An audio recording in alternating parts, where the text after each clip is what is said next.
I mean, it looks as if, to me at least, the conversation everyone's frightened of having is the one that Gerard Baker kind of flirts with in the Times today, and it is saying to Israel, "Yeah, on you go. Don't worry about international humanitarian law." And the chilling line in that article is this one: "For the rest of us, it is a time for silence. It is a time for silence." How can it be a time for silence? I could be misreading it. I could be misunderstanding it. Bulama is in Lambeth. Bulama, what would you like to say? No, thank you for taking my call, James. To start with, there is nothing confusing in your conversation. Your position is very clear. This conversation is very important, timely, and it is future-sighted.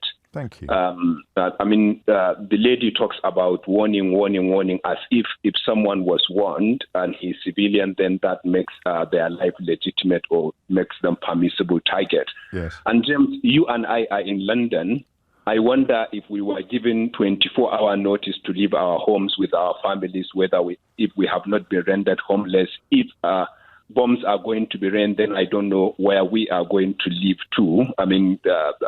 To the point that warning is being given. Where are these people expected to go? It feels like a fig leaf, doesn't it? It feels like something that has been offered to people sympathetic to Israel's cause that allows them to avoid the full impact of what is coming. It allows them to avoid having to articulate support for everything that follows. They can claim, and I think I would need to claim this if I was in their position, but they can claim that they didn't support this happening because the people that it's happened to could have got out of the way.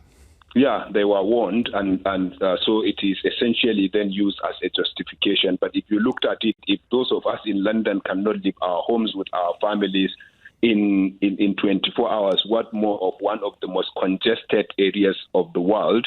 And we know that bombs have been dropped and some of the roads have already been blocked. And if bombs are raining, are you safer to stay in your home, or should you be rushing into a pickup or to start walking to nowhere? And so, I just don't understand the point of warning. What does that kind of warning mean? Well, the IRA, of course, used to issue warnings as well. They used to phone warnings in. So whether or not that somehow means that victims of IRA bombings, I think Omar, Sally reminds me, had phoned warnings. The victims of those atrocities somehow don't count in the way that non-warning atrocities do. I don't get it either. It's possible, Bulama, that we're both missing something, of course, and that it's possible. But when you mentioned Elari, I remember that Boko Haram also does want community members to leave before they attack, as if they attacked after those kinds of warning, then those who were killed should be blamed for not fleeing. And James, if you give a warning, except if you are able to isolate Hamas from that warning, I would think that Hamas would have more equipment and more ways of exiting the area before the attack. But that's the other bit that's, I think, confusing is the kindest word I can think of, is that all of the civilians flee and all of the terrorists stay behind waiting for the bombs to drop. I don't understand that logic in that element of this. It doesn't make sense at all. I just wanted to make 3 quick points, if I may. Yes, of course. Please do. The first goes to your main thesis, which is around whether the Western world has given carte blanche to Israel. And I think essentially, if you looked at the statement of quite a few of Western leaders, you can conclude. For example, Rishi Sunak said Israel has an absolute right to defend itself. Yes. There is never an absolute right to self-defense. My PhD is in laws of war. I am a lawyer in Nigeria and in the UK. And except from Rishi Sunak, I have never had the absolute right to self-defense. The right to self-defense is always conditional. Gosh. It is always qualified. In law, there are 3 essential conditions that must be met in any right to self-defense. But Rishi Sunak said absolute right to self-defense. Keir Starmer, who is supposed to be a distinguished lawyer, came on Nick Ferrari and essentially supported collective punishment, which he knows very well that is absolutely forbidden in law. Yeah. And President Biden is spreading disinformation on social media.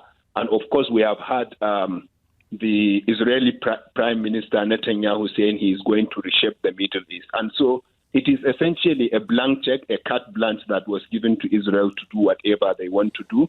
A few politicians did mention that they need to be proportionate. And then we spent the week with shows after shows questioning why they should mention proportionality. Yes. How can you even measure proportionality as if they invented the word? Proportionality wasn't invented by them. It is contained in the 1949 Geneva Convention on the Laws of War.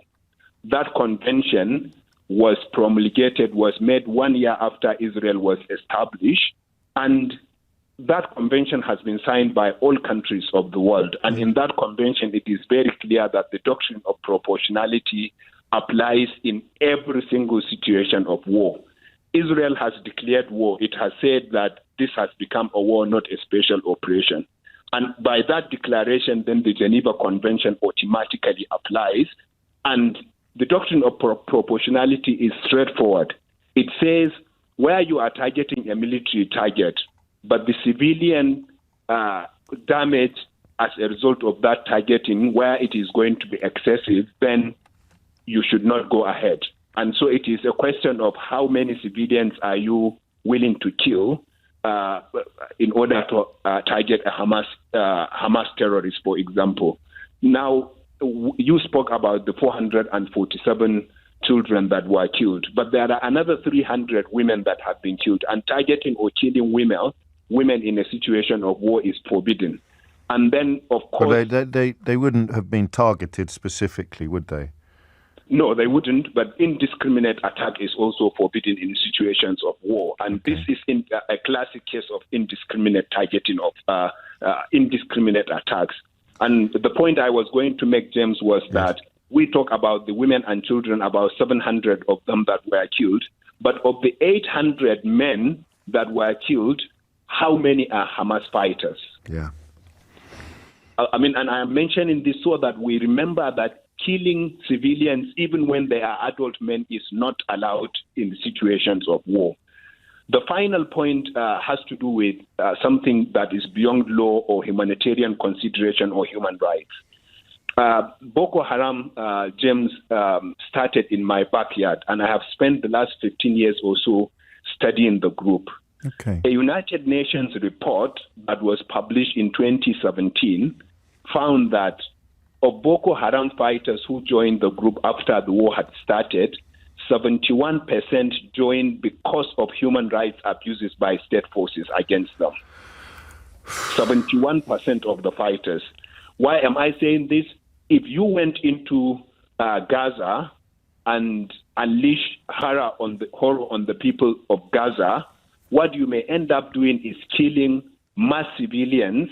And I would hope and think that at the moment, most Gazans would not do what Hamas did. But if you kill them in large numbers, then the only Gazans that you would leave would be people whose life mission would be to revenge what you did on their families.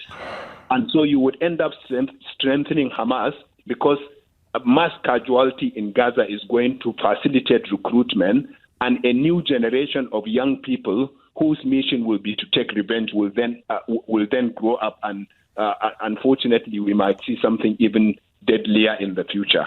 And so I don't think going into Gaza and conducting indiscriminate operation is going to help the situation. If Israel's mission is to ensure peace in its country, I think it is better for them to pursue a different approach than going into Gaza and committing what you and I fear. Tell me then what the last 24 hours has been like. It was like a nightmare, actually, in our area alone and around us. And let me tell you that our area is considered as the safest in the Gaza Strip. But actually, to the east of my house, to the west of my house, and to the north, and today even, about 4 houses or 5 houses were bombed. And you can't imagine the number of civilians who got killed under those airstrikes. Most of them are just women, children, elderly people. Because of the war, we can't go out. So you would find the whole families and even their siblings and their relatives coming and staying in this safe area. Just today, in the afternoon, a house was bombed for a family that has nothing to do with the military actions, and in the middle of the city, away from all the borders and all those military actions. But the family was bombed, 3-story building, and that resulted in the death of 25 people. Even my brother, I called my brother, he rushed there to help in the rescuing of the people. He was crying. Suddenly, he said that we are bringing out the children as pieces. We couldn't find anybody. One missile could actually change your house into pieces of small stones. And this what the civil defense is incapable of having equipment or having man power in order to help them. So who would help? It's just the neighbors and the people around. They rush to those places trying to bring as many people from under the rubble as they can. It sounds absolutely desperate. And Tagreed, in that hell, I wonder whether would you know who and where Hamas fighters are or Hamas supporters are within Gaza itself? Would you be able to identify them? I don't like to talk about this as if it is a Hamas matter. This is not Hamas matter. This is the Palestinian people matter. We've been suffering for many years, actually, and we've been bearing all that actually humiliation and torturing. And, we are living in an open-air prison. We are not allowed to travel to do anything. I myself suffered a lot because of that. And, the people here, you can't say that this is Hamas and this is the Palestinian people. We have to stop actually framing it this way. It is the Palestinian cause. It is the Palestinian war. Tagreed, do you think Hamas furthers the Palestinian cause? You believe that they are a helpful force in getting Palestine and Palestinians the freedom of that land? I don't know if this is their way of thinking about freeing their land, but what I think about and I believe in is that the international community is not doing anything to bring us our rights. The Palestinian people have been for many years complaining and actually approaching and addressing all the international communities. And you can ask the human rights organizations who several times warned that the Palestinian people are oppressed and subjugated. And they are suffering a lot, and the death of them, they are killing the Palestinian people every day. Tagreed, can I ask you about how you're going to, if you want to, how you're going to get out of Gaza? I don't want to go out of Gaza. And actually, there was a call from the defense minister, the Israeli defense minister, asking the Palestinian people from Gaza to leave to Sinai. This is not the solution. This is not the solution. Why don't we go to the root of the cause of this violence in order to end it? Sending us to Sinai, Egypt, is not a solution. I understand. Tagreed, really grateful to you for your call. Thank you so much, and stay as safe as you possibly can. Tagreed calling us from central Gaza. One thing that struck me really is the complete dehumanization and lack of coverage over what's happening in Gaza. And I have to start this, obviously, just by saying how horrific it's been to see the loss of life from the Israeli side, from the Palestinian side. I mean, the footage is just horrifying of civilians being targeted. And I just wanted to sort of come on here to share the sort of some of the stories coming out of Gaza. Because as you know, there's no international media allowed in. And we have so far reports of over 260 children dying in Gaza. And hearing everyone talking about Israel's right to defend itself, I just wonder how many dead Palestinians will it take for Israel to feel like it's avenged its dead civilians. This is insanity to keep beating the drums of war, and nobody's saying coming out. What do you think Israel should have done? What do you think Israel should have done in response to what happened on Saturday and Sunday? Listen, Ian, every single nation has the right to defend itself from violence. This right is not contingent on your religion, the color of your skin, the name on the front of your passport. But equally, no one has the right to impose collective punishment and discriminate and revenge on innocent populations like we're seeing in Gaza. Israel would say that they're not doing that, that what they're trying to do is target the areas where Hamas commanders are based, and so what they're trying to do is target those and bomb them. Now, I said at the beginning that if you do that, there are inevitably going to be civilian casualties from that, because however accurate your bombs are, that they can never just kill the people that you are legitimately, in my view, targeting. That is just the reality. Now, somebody then texted me to say, oh, so you're saying it's okay to bomb and kill thousands of children to seek revenge? No, I'm not saying that, but I am saying that go on. Can I just say, Israel has one of the most advanced armies in the world. It can target someone in their bedroom without even destroying their bed if it wanted to. It has that technology. Several Israeli leaders, and it's very disappointing to see that not a single Israeli commentator or official, you had Tzipi Hotovli on earlier, was asked to condemn the genocidal language coming out of some of these leaders. I mean, you've got Netanyahu tweeting images of them literally celebrating, committing war crimes, targeting civilian buildings. We've got 9 journalists that were killed, 260 children killed. You can't tell me that Israel doesn't have the technology to target, the Hamas targets if they wanted to. The aim here is cruelty, and that's not my words, by the way, Ian.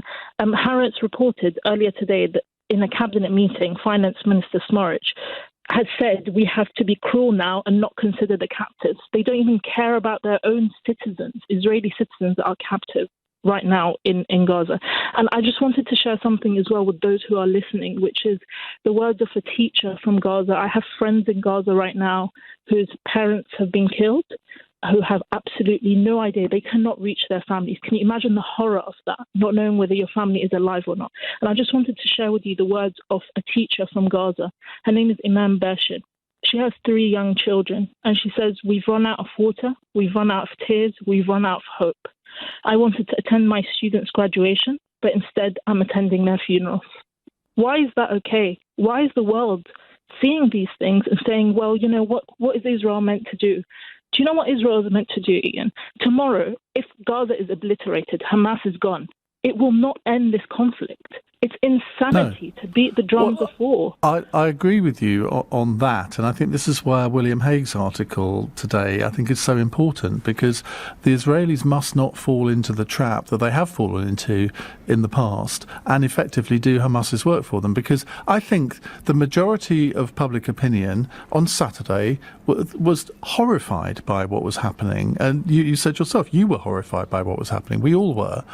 And so I think Israel had an opportunity there. I'm not going to sort of say that they should have made a sort of PR coup out of it. That would be crass. But we all know that in times of war, and Netanyahu has called this a war, you have to not just win militarily, but you have to win hearts and minds. And unfortunately, Israel in the past has effectively grabbed defeat from the jaws of victory by some of the things that it's done. And although I do fully support Israel's right to defend itself, sometimes it is its own worst enemy, and I've said that in the past. And so I'm not somebody who just follows an Israeli line, hook, line, and sinker. I can see that there are nuances which have to be observed here, but there are too few people in the Israeli government, whether it's Netanyahu or whether it's these weird parties from the extreme right, that nuance is an alien word to them. No, but it's not just about nuance here as well and optics. What we're talking about here is international law. And I think this is the crux of the issue, right? Everyone is talking about Israel has a right to defend itself, and nobody is talking about how we can end this violence, how we can end these atrocities. Well, to be fair, right? We're only 4 days in. No, I mean, how long do we have to go on? I mean, this is actually horrifying. It shouldn't be this long, you know? And this is the crux of the issue. For 70 years, Israel has been trying to bomb and subjugate its way to peace. You can't bomb your way to peace. It's clear that the only road to peace is for both Palestinians and Israelis, not just collective punishment, indiscriminate bombings like we're seeing in Gaza, which is a war crime, is to end the illegal occupation and dismantle the apartheid policies of the occupying power, which is Israel. Nobody is talking about international law here. Everyone's talking about Israel has the right to defend itself. Who's talking about Palestinian rights to life right now? As a Muslim, I know that every single Muslim knows the plight of the Palestinian people. They know the struggles of the Palestinian people. And we need to ensure that the struggles of the Palestinian people are not blamed on the Jewish community and Jewish people across the world. And the way we do that is that the imams and the Muslim leaders, the community leaders within Muslim areas, they need to speak up. Every Friday, there is a Jummah prayer. Hundreds and hundreds of Muslims go to these prayers. The imams need to be clear that the Palestinian struggle does not reflect on all of the Jewish people, and we need to be professional in our discourse. We need to be adults, because there are no adults in this, right? There's Benjamin Netanyahu who is trying to wash his hands of Israeli blood with Palestinian blood. There's Rishi Sunak, there's Suella Braverman, there's Joe Biden, and nobody's calling. There's not an adult in the room to try and say, calm down, everyone, right? There are millions of people's lives at risk here. And I think, do you know what? Earlier on, you had a news segment, and it was about the protest in London. Yeah. And I think they thought that there were 10,000 people marching. And then when I heard 100,000, do you know what my thought was? I hope to God that there weren't so many arrests. And when I heard 7 people were arrested, I thought, thank God. People need to realize in the West, the best way we can help the Palestinians is to be professional, is to be calm, is to say that we do not stand for oppression against the Palestinians and against Jews. Be that over here in the UK, in Europe, or in the Middle East. That's so well said, Mohammed. Thank you so much for your call. And you're right to point out there's also no way that all 100,000 people marching today were anti-Semites. And that I've heard suggested very strongly by people on this show today, that if you are pro-Palestinian, you must be anti-Jewish. And it's that kind of reductive argument that means that we simply just don't get anywhere with this conversation. And it is a little bit terrifying, actually, to hear world leaders just keep repeating endlessly that Israel has the right to defend herself, because of course Israel has the right to defend herself, but that right in international law is not boundless. And I hear you. I hear you entirely why it must feel so frustrating.